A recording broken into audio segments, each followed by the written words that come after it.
bem-vindos ao nosso canal do GT de História Militar da UNPU do Rio Grande do Sul. Com muita satisfação, o dia de hoje nós vamos realizar o lançamento de uma importante obra que foi lançada agora no ano de 2021. E eu gostaria desde já de agradecer aos organizadores por escolherem o canal do GT para fazer esse lançamento oficial. Então, para nós é uma honra muito grande e aproveito a oportunidade também para convidar quem ainda não é inscrito no nosso canal que se inscreva, acione o sininho, porque além de atividades como essa de lançamento de livros, de produções, das mais novas produções sobre história militar, nós também temos alguns vídeos que tratam sobre temas específicos da história militar que podem ser de interesses de todos. Também temos vídeos que reportam o 5º Simpósio Nacional de História Militar, que organizamos recentemente, e que o canal do GT foi, né, digamos assim, o local onde foi organizado. Então, todas as mesas e conferências estão disponíveis para todos. Então, mais uma vez, eu quero agradecer a presença da nossa audiência e também agradecer a presença dos pesquisadores que hoje estão aqui comigo. Nós vamos conversar sobre o lançamento do livro O Legado de Marte, Olhares Múltiplos sobre a Guerra do Paraguai. Os organizadores, o professor Dr. Leonardo Ferreira, o professor Dr. Marcelo Loureiro e o professor Dr. José Miguel Arias Neto. Nós vamos bater um bate-papo informal sobre o livro, né, e depois teremos uma pequena apresentação, até para que todos possam conhecer a estrutura do livro, né, como esse livro foi pensado. Nós temos alguns livros que tratam sobre coletâneas de assuntos relativos à história militar, e acredito que esse seja um dos mais importantes lançamentos que englobam, né, diversos temas relacionados a esse campo de estudo. E para iniciar a nossa conversa, né, eu gostaria que os nossos organizadores essa obra, né, O Legado de Marte, né, que tem um link, né, com a epígrafe do trabalho, e que eu acho interessante, né, para a gente até mesmo situar a questão da nova história militar que está inserida nesse projeto que foi desenvolvido. Então, eu passo a palavra já para os nossos organizadores. Mais uma vez, agradeço, né, em nome do GT aqui do Rio Grande do Sul, agradeço pela escolha do nosso canal para fazer o lançamento dessa importante obra. Muito obrigado.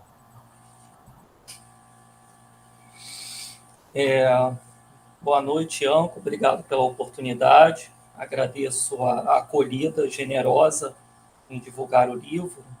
É um livro que foi pensado pelos organizadores ao longo de 2 anos e envolveu algo em torno de 23 autores, né, de 7 estados diferentes do Brasil.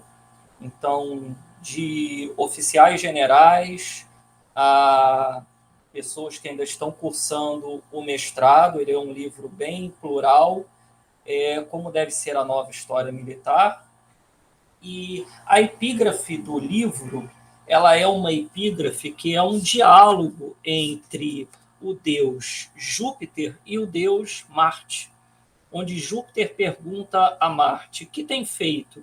E aí Marte começa a descrever mais ou menos o cenário de como são as guerras no século XIX, né? E a epígrafe, ela é baseada numa peça que é Os Deuses da Casaca, do Machado de Assis, né? A peça do Machado de Assis, ela mostra deuses romanos vivendo entre humanos e exercendo atividades seculares compatíveis com a sua natureza divina, né? Os principais personagens da peça são o Júpiter, o Mercúrio, o Marte, o Vulcano, Apolo, Proteu e Cupido, né? A peça, ela deveria ter sido apresentada pelo Machado de Assis à elite intelectual carioca e fluminense na cidade do Rio de Janeiro em outubro de 1864. Só que choveu muito naquele dia e acabou que a peça só vai ser lida num sarau na sede da Arcádia Fluminense em dezembro de 1864, quando a Guerra do Paraguai já tinha estourado. E aí, inclusive, o Machado de Assis ele introduz a Guerra do Paraguai na peça Os Deuses da Casaca, na figura de Marte. O deus Apolo vai dizer a Marte assim: surgiu agora um inimigo sério, um déspota, um tirano. O nome dele é Lopes. Então ele insere o personagem, o generalíssimo Lopes, na peça, e a peça vai discutindo um pouco essa discussão. A peça ela procura mostrar para Júpiter o seguinte: não há mais o que fazer, é preciso se misturar com os humanos, né?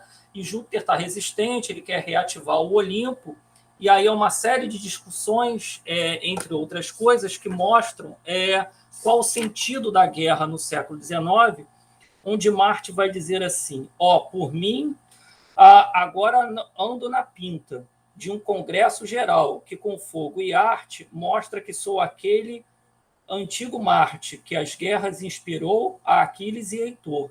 Mas agora não há nada, é desanimador. O estado desse mundo, a guerra, o meu ofício, tudo mudou. É o último caso, antes vem o artifício. Diplomacia é o nome, a coisa é mútuo engano. Matam-se, mas depois de se laborear insano, discutem, gastam tempo e cuidado e talento. O talento e o cuidado é ter astúcia e tento. Sente-se que com isso é preto e diz que com isso é branco. A tolice, no caso, é falar claro e franco. Ele vai dizendo que entre as artimanhas da guerra está a diplomacia, né? E o título é O Legado de Marte. É bom pensar um pouquinho sobre a figura de Marte, né? Marte é filho de Júpiter e de Juno, e na mitologia romana ele é o deus da guerra, né? Da guerra sangrenta, da guerra agressiva, da carnificina. Diferente da sua irmã, a deusa Minerva, que representa a guerra mais justa, mais diplomática, né? Então, Machado mostra uma transformação nesse sentido. Agora, por que é olhares múltiplos sobre a Guerra do Paraguai? Porque múltiplo também é Marte. Marte não é apenas o deus da guerra. Ele também é o deus da agricultura, do trabalho manual, e a agricultura teve um peso também na Guerra do Paraguai. Alguns artigos do livro mostram que aqueles que eram os senadores do Império, os homens que produziam a cana, que produziam o café, diziam que a guerra drenava dos cofres públicos dinheiro do setor produtivo para o setor destrutivo, né? Então, havia também uma série de disputas em torno do que é a guerra, qual o sentido da guerra, né? E é interessante que Marte ele tem uma filha mortal cujo nome é Concórdia ou Harmonia, né?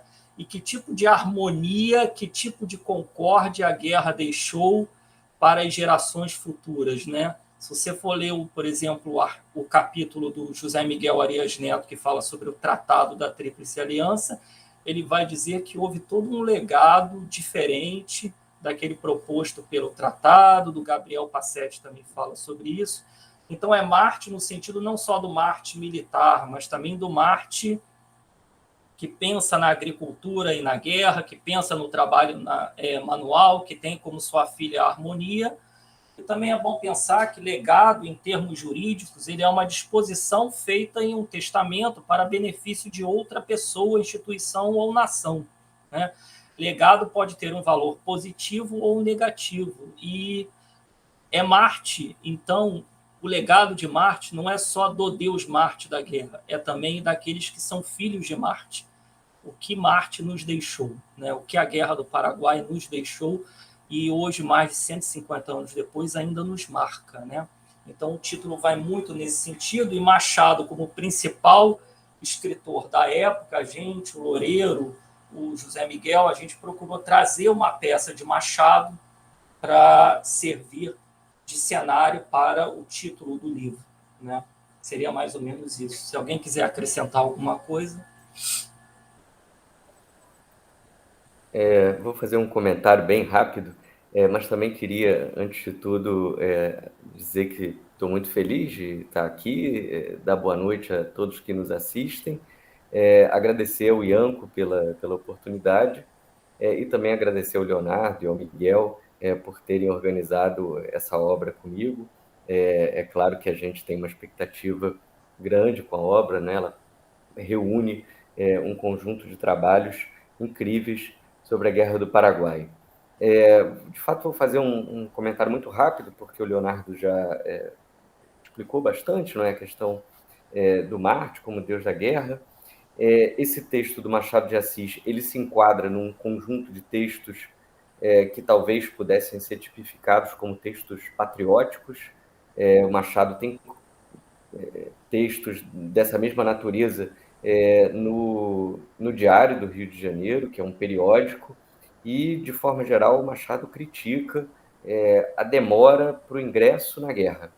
Ou seja, ele entende que essa diplomacia, na verdade, ela é apenas um instrumento inútil de postergação, que afasta aquilo que, para ele, né, naquela altura, era óbvio e evidente, que era a necessidade do início do combate, efetivamente. Então, o Marte, nessa passagem aqui que o Leonardo leu e que também aparece na epígrafe, o Marte se queixa, não é, de que os tempos de glória que ele tinha, ou a glória que ele trazia aos Estados, agora sofria ou sofre a interferência desses instrumentos que afastam a guerra, ou que trazem dilações, não é, ao início do combate. Eu também penso a ideia de um legado de Marte, não só de um ponto de vista do legado da guerra, não é, como literalmente o título sugere, mas também a ideia de um legado epistemológico, de uma reflexão sobre a guerra, que de alguma maneira se consolida nesse livro. O livro ele tem um conjunto de capítulos bastante inovadores, não é? Eu acho que em algum momento a gente pode discutir mais os temas que agora se apresentam, mas acho também que esses capítulos dialogam com uma tradição historiográfica, ou seja, dialogam com um legado e dialogam de um ponto de vista crítico também, né? Ou seja, dialogam se articulando, mas também dialogam se afastando. E acho que o legado de Marte, a ideia de legado, também pode ser pensada a partir dessa recepção epistemológica de uma trajetória historiográfica em torno da Guerra do Paraguai. Inclusive, é uma parte do livro inteiramente dedicada a isso, que é a primeira parte, né, que tem capítulos sobre a historiografia, e mesmo as demais partes, evidentemente, também dialogam com essa questão. Então, era basicamente o que eu queria dizer.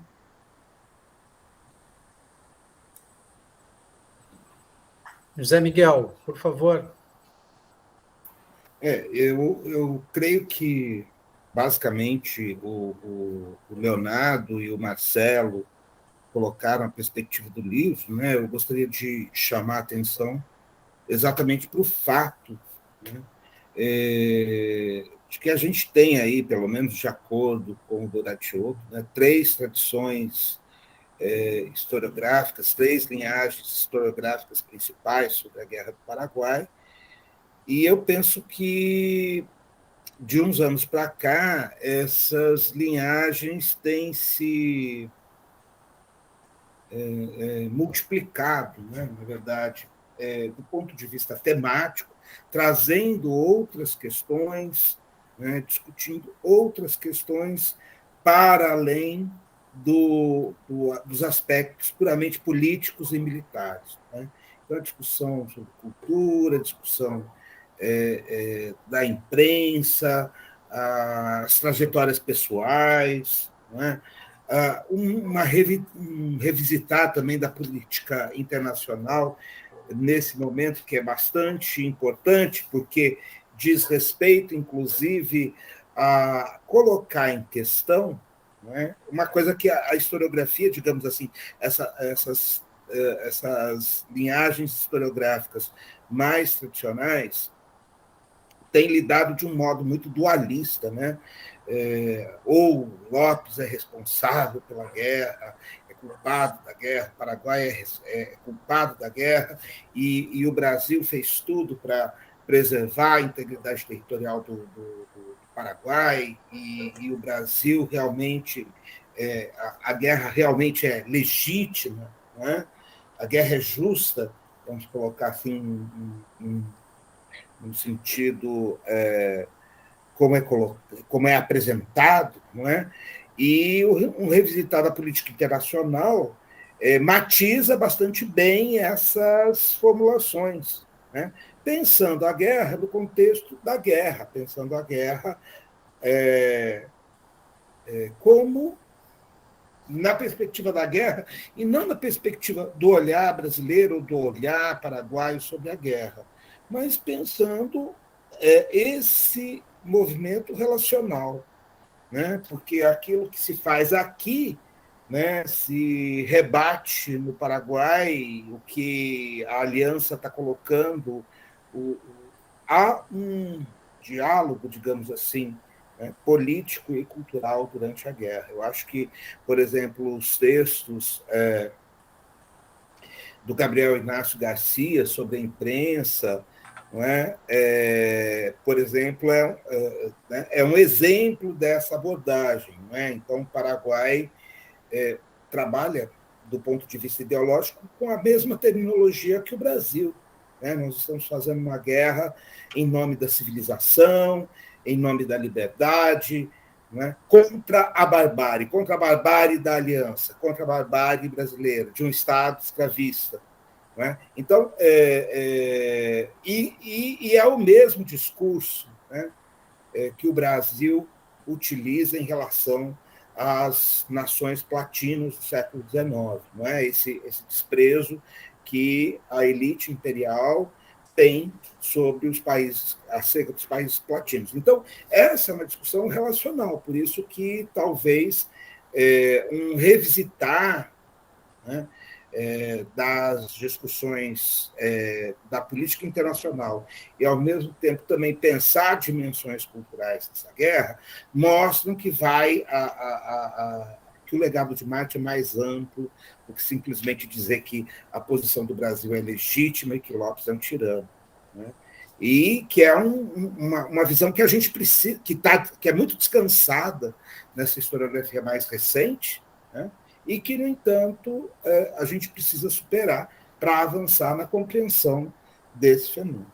Enfim, eu acho que o Leonardo e o Marcelo fizeram um grande trabalho, né, de articulação desses autores, né, de organização do livro. Eu sou muito honrado por ter tido a oportunidade de dar uns palpites aí durante esse processo. Aliás, para quem ainda não conhece o livro, ou para quem ainda não se informou mais sobre o livro, né, eu gostaria de dizer que esse livro também ele tem um peso, não só pela quantidade de autores e autores que têm uma expressividade na historiografia militar muito grande, mas também esse livro foi prefaciado, né, pelo professor José Murilo de Carvalho e teve a sua introdução pelo professor Doracciotto, que, né, como todos sabemos, é um grande expoente da historiografia sobre a Guerra do Paraguai. E eu gostaria que vocês comentassem um pouco isso, né, como é que se deu essa organização desse livro, né? O professor Leonardo Ferreira comentou anteriormente que há mestrandos concluindo mestrado, já há professores mais consagrados que escreveram no livro. Como é que foi juntar todos esses autores e produzir essa obra tão importante e que cai como uma luva para quem necessariamente está pesquisando o tema ou se interessa pela pesquisa referente à Guerra do Paraguai? Assim, conforme eu falei anteriormente, o livro ele foi sendo gestado ao longo dos últimos 2 anos, né? O Marcelo Loureiro e o José Miguel, a gente se surpreendeu com a quantidade de pessoas que aceitaram participar do livro, né? Para todo mundo que a gente enviou e-mail, praticamente todo mundo aceitou participar do livro. O livro foi sendo escrito durante os 150 anos, né, do fim da Guerra do Paraguai, que infelizmente coincidiu com a pandemia da Covid, Então, uma série de eventos que estavam programados foram cancelados ou foram diminuídos. E uma das coisas que nós três sempre pensamos em fazer é não chamar apenas pessoas consagradas, mas mesclar pesquisas de pessoas que estão no início da sua carreira, abordando temas muito inovadores, muito diferentes daqueles que eram feitos até meados da década de 70, 80 e início dos anos 90, com pesquisadores que têm um profundo conhecimento desse conflito, que têm um profundo conhecimento, inclusive, de personagens e de situações críticas desse conflito, para que a gente pudesse dar a maior multiplicidade possível de assuntos abordados pelo livro, né? Depois eu vou fazer uma apresentação com mais calma, mas o livro tem abordagens sobre o corpo médico de saúde do Exército e da Armada Imperial na Guerra do Paraguai. O livro também fala sobre artigos de jornais paraguaios, um mais conectado ao Brasil, outro mais conectado à Argentina, no cenário pós-morte de Solano Lopes. O livro aborda personagens clássicos, como o almirante José Inácio, como o Conde D, mas o livro também fala do Tratado da Tríplice Aliança, das consequências do tratado. Então, a gente procurou pegar desde o mestrando até um imortal da Academia Brasileira de Letras, que é o José Murilo de Carvalho, que aceitou participar do livro assim prontamente, deu dicas, inclusive, substanciosas para a obra, Francisco Doratioto também. E ele é um livro que a gente também teve uma preocupação de unir civis, acadêmicos, de universidades federais, de institutos de educação, ciência e tecnologia, a rede IFE, e também com produções acadêmicas ainda no seu início, como o Gabriel, por exemplo, que é professor de História na rede pública de ensino do Estado do Paraná, até o professor Doratioto, que é professor doutor da UNB, e a gente também procurou trazer pesquisadores militares para o livro, oficiais generais, como o almirante Bittencourt, comandantes, como Alves de Almeida, que é o representante da história na Escola de Guerra Naval. A gente procurou mesclar diferentes visões sobre a Guerra do Paraguai na construção do livro, para que ele se tornasse um livro plural, um livro que nos exemplificasse como a Guerra do Paraguai tem sido trabalhada. Aqui você tem a visão dos livros didáticos, você tem a visão dos jornais de época, você tem a visão de comunidades da época campesinas, está no capítulo do professor Mário Maestre. Você tem tecnologia naval com o almirante Bittencourt. Então, ele é um livro que a gente procurou desde o início. Isso foi uma união entre nós três para ser um livro bem plural mesmo. O Marcelo, então, a gente conversou muito sobre isso, porque a gente trabalha juntos, Zé está lá em Londrina. Né, Marcelo? Se você quiser falar sobre isso também. É só dizer que o livro ele tem olhares múltiplos em de fato, distintas perspectivas e dimensões, né? Não só o Leonardo chamou a questão da diversidade temática, né? De fato, há muitos temas e esses temas eles não são tratados de maneira isolada, ou seja, a questão tecnológica, mesmo quando se faz uma história da técnica, ela vem articulada à história política, ou seja, a política perpassa todo o livro, né?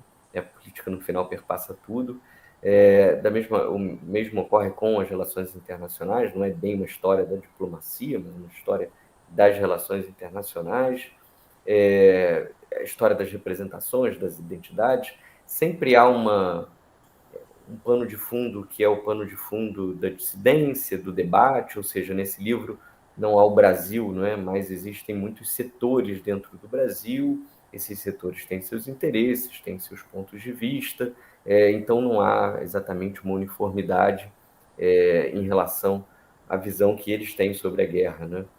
Há um capítulo específico sobre a questão dos debates, o capítulo do Renato Richer, mas o problema do debate, da dissidência, eu acho que atravessa também todo o livro. mas há também uma multiplicidade em relação à perspectiva teórica, né? Os autores têm perspectivas teóricas diferentes em relação à história, ao fazer historiográfico. Então, existem historiadores de diversas naturezas historiográficas, digamos assim, e também há uma perspectiva diferente em relação às fontes, aos métodos, a tipologia das fontes é muito variada. Existe o Anderson Riet tratando de fontes que têm uma natureza musical, o meu capítulo, muitas fontes têm uma natureza iconográfica ou pictórica, mas existem também capítulos que tratam ou se apoiam em fontes que são documentos oficiais, ou que são obras historiográficas, enfim, ou é o próprio navio, não é? Para quem estudou, como é o caso do Homem de Bittencourt, a tecnologia naval. Então, os olhares são múltiplos em todas as dimensões do fazer historiográfico, desde a temática até a teórica e até a metodológica. E acho que isso é um dos méritos do livro, a capacidade de reunir autores que, nesse momento, refazem a Guerra do Paraguai, que até então trabalhavam, muitos deles, sem uma aproximação, e que agora se encontram nessa coletânea bastante multifacetada. Não sei se o Miguel também gostaria de comentar. Ou... Na verdade, eu acabei começando a falar um pouco dessa diversidade, né? E dos possíveis caminhos que o livro aponta, né? Em termos de continuidade das pesquisas e, principalmente, continuidade das discussões, tanto do ponto de vista da exploração das fontes quanto das perspectivas teóricas, mas também da análise da guerra, não é? E portanto, desse grande evento, né? que é nossa história, né? Esse grande evento que fez parte da nossa história e que é um evento, digamos assim, que configura, né, muito do que é o Brasil e muito do que é a América do Sul. Enfim.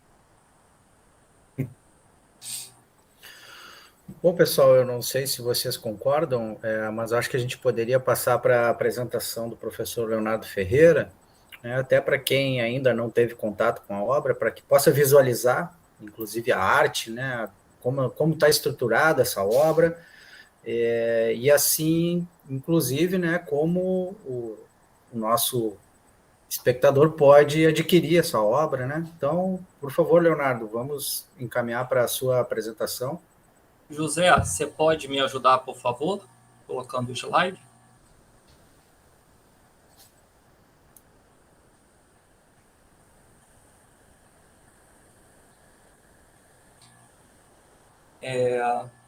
Bem, vocês estão vendo aí a capa do livro, do Legado de Marte. Ele está sendo publicado pela editora Apris, que é uma editora do Paraná. Ele está sendo vendido em lojas, grandes redes de lojas, como Submarino, Americanas.com, a livraria Saraiva, entre outras, se não me falha a memória. Todas essas livrarias, essas grandes redes, né? O livro ele pode ser entregue. Ele também está à venda no site da editora, onde parece que ele é um pouco mais barato. E ele é entregue rapidamente no país inteiro, porque ele é uma editora que tem acordos especiais com transportadoras. Isso gera uma capilaridade de entrega por todo o país. É um livro que já há interesse de alguns autores da Alemanha, graças ao suporte do professor Jorge Prata de Souza, da Itália, graças ao professor José Miguel. O professor Jorge Prata também manifestou que há autores no México interessados no livro, e tem autores também do Paraguai, do Uruguai e da Argentina, ou seja, ele já está circulando em alguns países, está sendo enviado para alguns países. Ele foi organizado por mim, Leonardo da Costa Ferreira, né? Como o Ian falou, sou professor de História da Escola Naval. o professor doutor Marcelo Gomes Loureiro e o professor José Miguel Arias Neto. Se puder passar, por favor, o livro, passar o slide, por favor. Leonardo, deixa eu só te interromper e fazer um comentário muito rápido sobre a capa. Perfeito. A capa ficou tão bonita. Se voltar, e aí eu agradeço. Deixar de fazer um comentário muito breve mesmo. A capa é um quadro do Eduardo De Martino, que o Eduardo De Martino foi um pintor italiano, né, que esteve no Brasil e representou alguns episódios da Guerra do Paraguai e outros também, para além da guerra. Ela mostra um acampamento brasileiro, ou representa um acampamento brasileiro, e aparece aqui em primeiro plano o Tamandaré, com o ajudante de ordens dele, que nessa altura é o Barão de Jaceguai. Inclusive, eu queria agradecer ao Almirante Matias, né, que autorizou o uso da imagem que pertence à Diretoria do Patrimônio Histórico e Documentação da Marinha. A capa ficou muito bonita, né, uma imagem razoavelmente pouco conhecida do De Martino, e que eu espero que ela também circule mais junto com o livro agora. Tá? Obrigado, era só isso. E Marcelo, Zé, depois de a gente ter durante 2 anos labutado no livro, como é tenso escolher a capa do livro, porque é a primeira coisa que o leitor vai ver, mas é a última coisa, geralmente, que os autores escolhem, né? Então, a capa gera discussões bem interessantes. Então, aí, como o Ianco falou, os destaques da obra, nós temos o prefácio do professor José Murilo de Carvalho, da UFRJ e da ABL. Ele comenta sobre justamente essa dinâmica que une civis e militares, pesquisadores, acadêmicos, com interesses em história, relações internacionais, música, pelo livro. A introdução é do professor Francisco Doratioto, e você tem outros 21 autores de 6 estados diferentes, oficiais superiores, oficiais generais, civis. O livro está estruturado em 4 partes. A primeira parte é intitulada Historiografia, Memória e Biografia. A segunda parte é chamada de Política, Relações Internacionais e Defesa. A terceira parte é chamada de Armamento, Recrutamento e Desmobilização. A quarta parte tem como assunto Medicina, Música e Propaganda de Guerra, né? Se puder passar o slide, por favor. Na parte 1, que é Historiografia, Memória e Biografia, tem 5 capítulos. O primeiro é a Guerra do Paraguai, a história das suas versões e os novos rumos da historiografia brasileira, que foi escrito por mim. Ele narra ali quais foram as diferentes versões elaboradas sobre a história ao longo dos últimos 150 anos, e quais são os novos rumos de análise, né? Que é a música, é o corpo médico, mas não só o corpo médico, é você analisar dentro do corpo médico, os médicos civis não podiam ser punidos por um tribunal militar e os médicos militares sim, e como isso gerou desavenças dentro do próprio corpo médico e ajudou a aumentar, por exemplo, a mortandade de soldados feridos na guerra, né? Aí você tem uma história completamente diferente, uma versão diferente do fazer história. Os autores entendem que o fazer história ele não é petrificado, ele é fluido, ele é móvel, ele é dinâmico, né? Ele é construído conforme o contexto e conforme seus historiadores, que é o do professor Mário Maestre, que é por uma historiografia desde a ótica das populações da Bacia do Prata, onde ele vai analisar qual foi o impacto da guerra para as populações campesinas do Paraguai, a desapropriação das terras, a privatização de terras comunais, qual foi o impacto disso na fome, na concentração de renda do Paraguai pós-guerra. Tem um artigo da Silvânia de Queiroz, que é uma professora de Santa Catarina, que é Trincheira Aliancista, a historiografia oficial nos jornais paraguaios após a guerra entre a Tríplice Aliança e o Paraguai. Ela analisa 2 jornais, que é A Vida del Pueblo e o La Regeneração, e como esses jornais manifestaram as diferentes opiniões sobre um Paraguai que tinha a presença de milhares de soldados brasileiros ocupando o Paraguai, né, e o impacto que isso tem, por exemplo, na construção desse Paraguai pós-guerra. Você tem aí 2 artigos, um do professor de Tocantins, o Braz Batista Vaz, que é o Conde D na Guerra do Paraguai e na historiografia brasileira, onde ele vai analisar as diferentes visões que foram construídas pelo Condé. Muitos positivistas taxaram o Condé como um assassino de crianças, e a dúvida se de fato ele foi ou não uma pessoa que aumentou a mortandade na Guerra do Paraguai, segundo Braz. Ele discute esse personagem histórico. Você tem o almirante Joaquim José Inácio, a campanha naval do Paraguai, um estudo de comando do professor, o comandante Francisco Eduardo Alves de Almeida, onde ele vai falar sobre a figura do almirante, da Armada Imperial, sua participação em eventos chaves do conflito, e como ele atuou também politicamente dentro da Tríplice Aliança para deixar a aliança mais fluida. E aí, se puder avançar um pouquinho, por favor. Você tem a parte 2, que é Política, Relações Internacionais e Defesa. Você tem um artigo do professor doutor Pedro Augusto Albert, que é A Paz Armada no Entre Guerras do Rio da Prata, entre 1852 e 1864. Então, é um artigo que começa mostrando o caldeirão, que era a região do Prata, em algum momento iria explodir, e a atuação da Marinha e do Exército nessa paz armada. Você tem um livro que é um capítulo que é a Esquadra e a Oposição Parlamentar, a Guerra no Prata, a Armada Imperial e as Elites Políticas entre 1850 e 1870, do Renato Restier Júnior, que é doutorando, se não me falha a memória, pelo programa de pós-graduação de História da UF, onde ele vai falar justamente dos debates na Câmara dos Deputados e no Senado Imperial sobre orçamento naval, orçamento até mesmo do Exército, sobre a participação e o peso da Guarda Nacional, e como muitas vezes o Congresso usa o orçamento público para dificultar a arte de governar e de aparelhar ou não o Estado em situações de paz e de conflito. Você tem um artigo muito bom da Jéssica de Freitas e Gonzaga da Silva, que é o Estabelecimento Naval de Itapura e a Colônia Militar, o projeto de civilização da Armada Imperial para a defesa da fronteira de Mato Grosso contra a República do Paraguai, onde ela relaciona que durante um tempo a Armada Imperial foi pensada como uma instância que civilizaria os rincões brasileiros, que era o Mato Grosso, né, ali na fronteira com o que muitos no Brasil chamavam de os bárbaros guaranis, os bárbaros paraguaios. Então, como estabelecer colônias militares no interior era um projeto de civilizar aquele local, né, civilizar os índios brasileiros e os paraguaios. Você tem um artigo do José Miguel Arias Neto, né, que é o Tratado da Tríplice Aliança de 1865. E a guerra, não sei se o José quer falar sobre ele, ou quer que eu resume, tudo bem?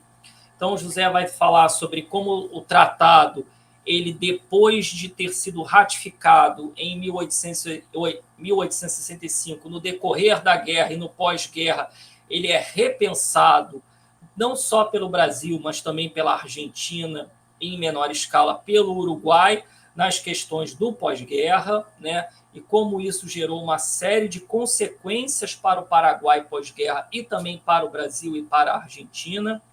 Você tem um artigo muito bom sobre a política regional após a Guerra do Paraguai, 1870-1871, do professor Gabriel Passetti, da UF, onde ele vai narrar toda a tensão política no Paraguai, todo o envolvimento da Argentina nesse processo, que nesse momento está tendo dificuldades de fronteira não só com o Brasil, mas com o Chile, com a Bolívia, e a Bolívia com o Peru, e o Peru com o Chile, a Bolívia com o Paraguai, e o Brasil com a Bolívia, e todo aquele caos de fronteira da América do Sul, né? E ele fala, inclusive, que os 3 primeiros presidentes paraguaios do pós-guerra são assassinados, são mortos, né? E aí envolve tanto o Brasil como a Argentina nesse processo. Se puder avançar um pouquinho. Tem a parte 3 do livro, que é armamento, recrutamento e desmobilização. É uma parte brilhante. Tem as inovações tecnológicas e a guerra da Tríplice Aliança, do almirante Armando de Sena Bittencourt, que foi diretor da Divisão de Patrimônio, História e Documentação da Marinha. Ele vai mostrar como as inovações tecnológicas da segunda metade do século XIX, principalmente da segunda fase da Revolução Industrial, se verberaram na construção de navios e nas questões estratégicas, táticas e logísticas da guerra da Batalha do Riachuelo, por exemplo. Você tem um artigo extraordinário do Leandro José Clemente Gonçalves, que ele vai falar da experiência de combate terrestre nas guerras da segunda metade do século XIX, onde ele faz uma análise comparativa da guerra da Crimeia, de secessão americana e do Paraguai. Ele trabalha, inclusive, com as questões de rifle, revólver, armamento de mão, o posicionamento tático, estratégico, a questão do treinamento. Ele faz toda uma análise muito profunda sobre o armamento e como isso interferia na distribuição dos soldados pelo campo de batalha, como isso aumentava a matança ou diminuía a matança na maneira como você lida com o armamento de mão, né, o combate terrestre, fruto do combate terrestre. Aí você começa a ter artigos também sobre pernas para que te quero, recrutamento para a guerra contra o Paraguai, o Matheus de Oliveira Couto, do Rio Grande do Sul, professor do Instituto Federal Farroupilha, se não me falha a memória, doutor também. Ele vai trabalhar com a temática de como se deu o recrutamento para a Guerra do Paraguai, como o recrutamento com o tempo gera o aumento da impopularidade da guerra e gera uma série de tensões envolvendo o recrutamento, né? Porque geralmente quem tinha mais condições ou mais contatos políticos no Império conseguia se livrar do recrutamento, outros não conseguiam, e como muitas vezes prisioneiros foram usados no recrutamento, como muitas vezes civis foram literalmente laçados na praça, numa praça pública, e levados para serem soldados na Guerra do Paraguai. E aí complementa o artigo do Leandro, que muitos desses nunca pegaram numa arma na vida e era dado uma arma na mão do cara e o cara não sabia nem o que fazer com aquilo, né? Tem um outro, que é do Marcelo Santos Rodrigues, alguém por aí que se lembre da Guerra do Paraguai, Memória, História e Esquecimento. Marcelo é professor em Tocantins, na Universidade, se não falha a memória, Federal do Norte do Tocantins. Ele vai trabalhar na mesma linha do Fernando da Silva Rodrigues e Álvaro Alves, cujo capítulo é Reintegração Social dos Militares do Exército de Linha e dos Voluntários da Pátria no pós-guerra do Paraguai. Ou seja, como foi que o Brasil, a nação brasileira, o Império e depois a República retribuíram aqueles homens que voluntariamente ou não participaram da guerra e perderam membros do seu corpo, perderam familiares, perderam aquele que era responsável pelo ganha-pão daquelas famílias livres pobres.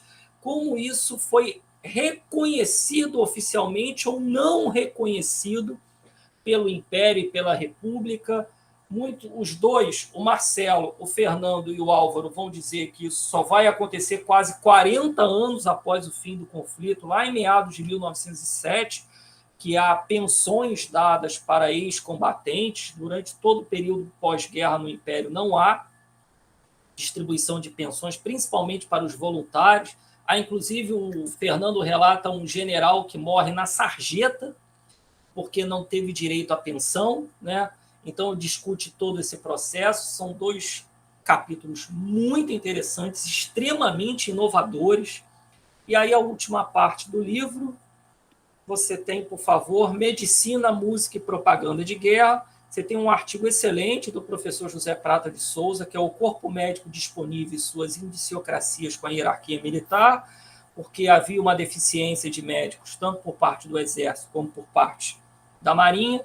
Boa parte dos médicos vinha de classes abastadas, que não queriam participar da guerra e eram filhos de senadores, deputados, governadores, conselheiros, barões, duques, condes, e eles se livravam do chamamento para a guerra, e quando iam independentes de ser julgados por um tribunal militar, e muitas vezes desafiavam a hierarquia militar para o bem e para o mal, que alguns militares se recusavam a abrir hospital de campanha e médicos insistiam que era necessário hospital de campanha. Aí você tem a barbárie do outro lado da trincheira, o discurso da imprensa ilustrada na Guerra da Tríplice Aliança contra o Paraguai, que é do Gabriel Ignácio Garcia, que trabalha com imagens belíssimas que estão no livro. Muitas imagens do livro estão coloridas, então tem uma nitidez para o leitor ver, tudo referenciado com absoluta tranquilidade. Ele trabalha com esses discursos de civilização e barbárie.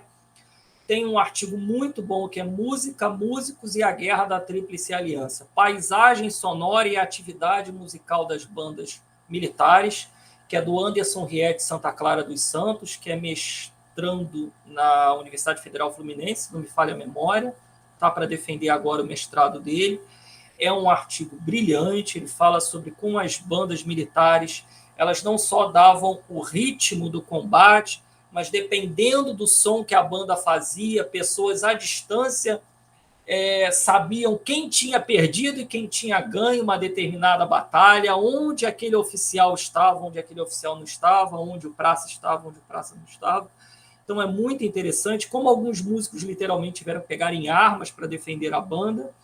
E tem um artigo final, que é o que fecha a coletânea, que é da Fernanda Deminice de Albuquerque, doutoranda da Universidade Federal Fluminense, também vai publicar, vai defender a sua tese, se não me falha a memória, esse ano, e do meu colega, o Marcelo José Gomes Loureiro, que é Com Selvagens Não Há Outro Meio, Discursos de Civilização e Barbárie no Contexto da Guerra do Paraguai. Marcelo, quer comentar seu texto? Posso seguir? Estou falando pelos dois aqui. Também discute essas questões de civilização e de barbárie, tanto dos brasileiros como dos paraguaios, como isso foi pensado, como isso verberou na guerra em si e no pós-guerra. Também há um uso brilhante de imagens aqui, todas as imagens do capítulo do professor Marcelo e da professora Fernanda estão coloridas também, foi um investimento feito pelos autores, para que o livro fosse o mais colorido possível, para que o leitor tivesse a beleza de ver as imagens utilizadas pelos autores. Então, o livro está dividido dessa maneira, é um livro bastante plural, como falou meus colegas, com visões de história diferentes, e esse é o livro Legado de Marte, né? Para quem quiser ver o livro direitinho aqui, está aqui o livro. Ele tem 430 páginas, com a capa do Eduardo de Martino, e ele está à venda principalmente pelo site da editora Apris, de Curitiba, no Paraná. É isso. Se alguém quiser acrescentar alguma coisa, o Marcelo, o José Miguel.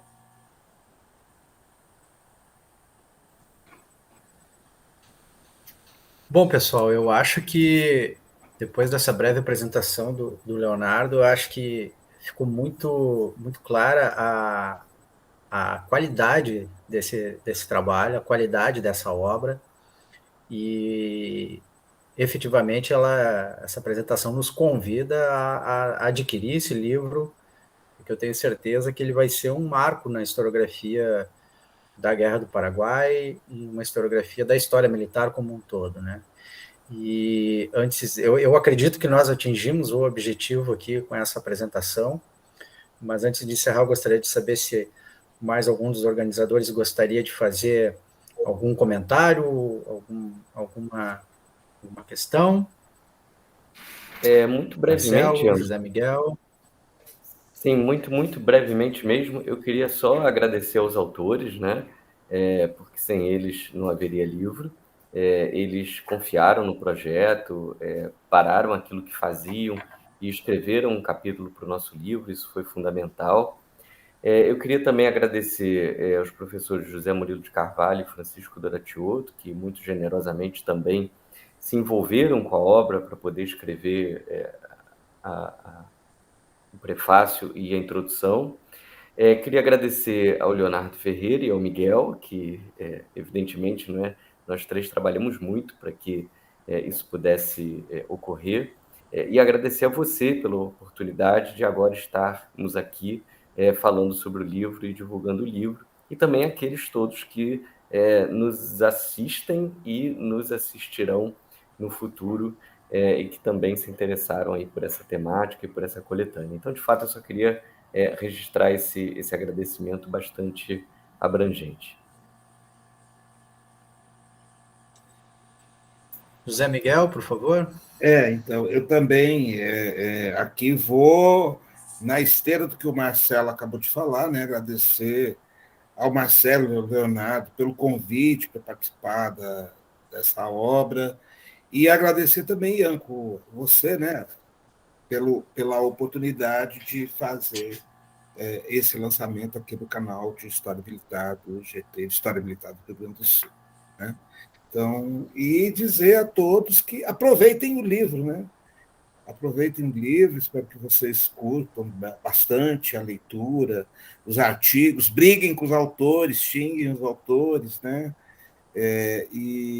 Porque isso faz parte dessa nossa interlocução acadêmica, né? E o objetivo é exatamente esse, né? Ser uma obra mais provocativa do que apaziguadora, digamos assim. Né? Porque a gente tem que incomodar, não é? Se o historiador não incomodar, não provocar, então ele não está fazendo o seu trabalho, né? Não está fazendo a tarefa de casa, tá certo? Bom, gente, eu, em nome aqui do GT de História Militar do Rio Grande do Sul, eu gostaria de agradecer a vocês três por escolher, né, o nosso canal para fazer a divulgação oficial dessa importante obra e quero parabenizar também, porque a tarefa de reunir uma quantidade imensa de autores com uma qualidade tão expressiva não é uma tarefa das mais simples. Então, eu gostaria de parabenizar a vocês três por nos brindar com uma obra de tamanho porte. E gostaria também de solicitar para a nossa audiência que nos acompanhe aqui no nosso canal do GT. Necessariamente novos lançamentos vão ocorrer aqui no nosso canal, novas coletâneas, novos bate-papo com o pesquisador, né, que nós temos uma série de propostas de divulgação da história militar nos seus mais abrangentes aspectos, e se inscrevam no nosso canal, mais uma vez eu peço, porque invariavelmente, né, a gente vai estar produzindo conteúdo de qualidade no âmbito da história militar. Deixo aqui o meu abraço, aproveito também para desejar a todos um Feliz Natal e um próspero e excelente 2022. Produções de história militar na qualidade da qual nós estamos tratando no dia de hoje. Muito obrigado e até a próxima.